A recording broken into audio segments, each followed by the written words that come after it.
அனைவருக்கும் வணக்கம். நடைபெற இருக்கிற சட்டமன்ற பொதுத் தேர்தலுக்கு போட்டியிடுவதற்காக தேசிய ஜனநாயக கூட்டணியுடைய சார்பாக கூட்டணி அமைக்கப்பட்டு அந்த கூட்டணியானது அண்ணன் EPS அதில் நமது பாரதிய ஜனதா கட்சி மற்றும் தமிழ் மாநில காங்கிரஸ், அம்மா மக்கள் முன்னேற்றக் கழகம், புதிய நீதி கட்சி, ஐஜேகேவுடைய பாரிவேந்தருடைய கட்சி, நமது ஐக்கிய ஜனதா தளம், அம்மா மக்கள் முன்னேற்றக் கழகம், பாட்டாளி மக்கள் கட்சி மற்றும் இன்னும் சில கட்சிகள் எல்லாம் சேர்ந்து நடைபெற இருக்கிற தேர்தலில் வெற்றி பெற போகக்கூடிய கூட்டணியாக தேசிய ஜனநாயக கூட்டணி இன்றைக்கு உருவெடுத்திருக்கிறது. அதில் நமது பாரதிய ஜனதா கட்சிக்கு என்று தனியாக தேர்தல் அலுவலகம் அண்ணன் முன்னாள் மத்திய அமைச்சர் பொன் ராதாகிருஷ்ணன் அவருடைய தலைமையிலே எலெக்ஷன் மேனேஜ்மெண்ட் அமைக்கப்பட்டு அதனுடைய அடிப்படையில் இன்றைக்கு இந்த எலெக்ஷன் ஆபீஸ் அண்ணாச்சி அவர்கள் குறிப்பிட்டு பேசியதை போல இது தேசிய ஜனநாயக கூட்டணிக்கு, ஆனால் பாரதிய ஜனதா கட்சி இயங்கும் போது அதில் ஊடக நண்பர்களுக்கும் இதிலே நீங்கள் இளைப்பாறி கொள்ளலாம் என்று கூட அண்ணாச்சி பொன்னார் அவர்கள் சொல்லியிருக்கிறார்கள். காரணம் என்ன, இந்த ஆட்சி ஊடக நண்பர்களையும் அடித்து துன்புறுத்தக்கூடிய ஆட்சி இந்த ஆட்சி. அடிபட்டது மட்டுமல்ல, அடிபட்டவர் மீது எஃப்ஐஆர் போட்ட ஆட்சி இந்த திமுக ஆட்சி. ஆனால் அப்படிப்பட்ட ஆட்சிக்கு தான்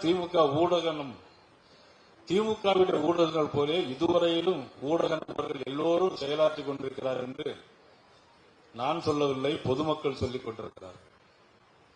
இருந்தாலும் வருகின்ற ஊடக நண்பர்களுக்கும் எனது நன்றியும் வணக்கத்தையும் பத்திரிகை நண்பர்களுக்கும் நான் தெரிவித்துக் கொள்கிறேன். இந்த நிகழ்ச்சியானது முன்னாள் அமைச்சர் ஐயா HV கண்டே அவர்களால் இன்றைக்கு ஆசி வழங்கப்பட்டு இந்த நிகழ்வு தொடங்கி இருக்கிறது. இந்த நிகழ்வில் நமது தமிழகத்தினுடைய பொறுப்பாளராக, இணை பொறுப்பாளராக இருக்கக்கூடிய, நமக்கெல்லாம் மூத்த அண்ணனாக விளங்கக்கூடிய நமது சுதாகர் ரெட்டி அண்ணன் அவர்கள் கலந்திருக்கிறார்கள். முன்னாள் கவர்னர், மேதகு கவர்னர் நமது தமிழிசை சவுந்தரராஜன் அவர்கள் கலந்து கொண்டிருக்கிறார்கள். பொருளாளர் SR சேகர், முன்னாள் நாடாளுமன்ற உறுப்பினர் சசிகலா புஷ்பா, பாரதிய ஜனதா கட்சியினுடைய அகில இந்திய மகளிர் அணி தலைவி, சட்டமன்ற உறுப்பினர் மதிப்புக்குரிய வானதி சீனிவாசன் அவர்கள் கலந்திருக்கிறார்கள். முன்னாள் அமைச்சர், அம்மா மக்கள் முன்னேற்ற கழகத்தினுடைய செந்தமிழன் வந்திருக்கிறார்கள்.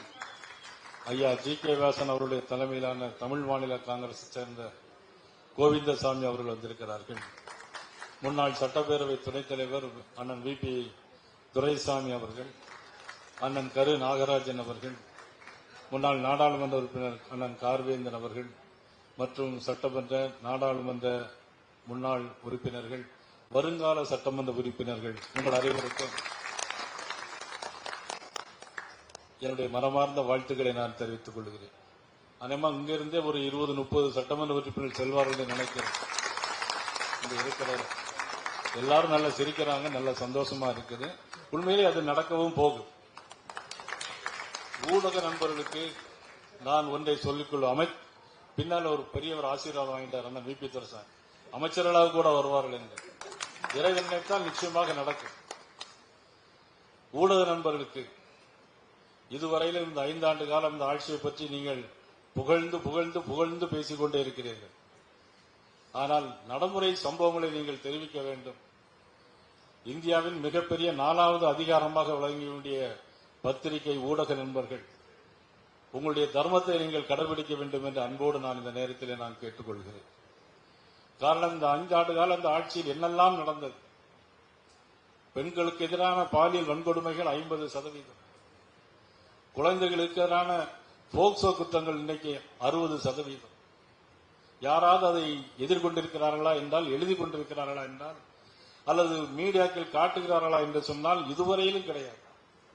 லாக்அப் டெத் மரணங்கள் 10.5 லட்சம் கோடி ரூபாய் கடன், 10.5 லட்சம் கோடி ரூபாய் கடன். சட்டமன்றத்தில் பேசினால் சகோதரி நமது திருமதி வானதி சீனிவாசன் கூட இருந்தார்கள். நாங்கள் மட்டுமா வாங்கணும், நீங்கள் அகில இந்திய அளவில் வாங்கியிருக்கிறீர்கள் என்று சொல்லுகிறார்களே தவிர தங்களுடைய நிர்வாக திறமையின்மை அவர்கள் வெளிப்படுத்த தயாராக இல்லை. துணை முதலமைச்சராக இருக்கக்கூடிய மதிப்புக்குரிய உதயநிதி ஸ்டாலின் அவர்களை முதலமைச்சராக்க வேண்டும் என்ற ஒரே நோக்கத்திற்காகத்தான் இந்த ஆட்சி 5 ஆண்டு காலம் நடைபெற்றுக் கொண்டிருக்கிறது. எல்லா மாவட்டங்களிலும் இன்றைக்கு அமைச்சர்கள், இன்றைக்கு சட்டமன்ற உறுப்பினர்கள், எல்லா இடங்களிலும் இன்னைக்கு பணம் அங்கவே பதுங்கிவிட்டது. ஓட்டுக்கு ரூபாய் கொடுத்து வாங்க வேண்டும் என்பதற்காக இன்னைக்கு நாட்டை பற்றி கவலை இல்லை, ஓட்டை பற்றி மட்டுமே கவலையோடு இருக்கிற திராவிட முன்னேற்ற கழக அரசு, அரசு ஊழியர்களுக்கு எதிரான அரசு, சொன்ன தேர்தல் வாக்குறுதியை நிறைவேற்றாத இந்த அரசு இன்று நீடிக்க வேண்டுமா? சட்டம் ஒழுங்கு சரியில்லை. ஒரு டிஜிபி கூட நியமிக்க முடியவில்லை இந்த ஆட்சியால். ஒரு டிஜிபி கூட நியமிக்க முடியாத ஒரு அரசு தத்தளித்துக் கொண்டிருக்கிறது. மக்களும் இன்றைக்கு தத்தளித்துக் கொண்டிருக்கிறார்கள், வெளியில் பிதுங்கி போய் கொண்டிருக்கிறது. சற்று சிந்தித்து பார்க்க வேண்டும். கல்லூரிக்கு புத்தகத்தை தூக்கிட்டு போடிய பிள்ளைகள் இன்னைக்கெல்லாம் கஞ்சாவை தூக்கிட்டு போறாங்க.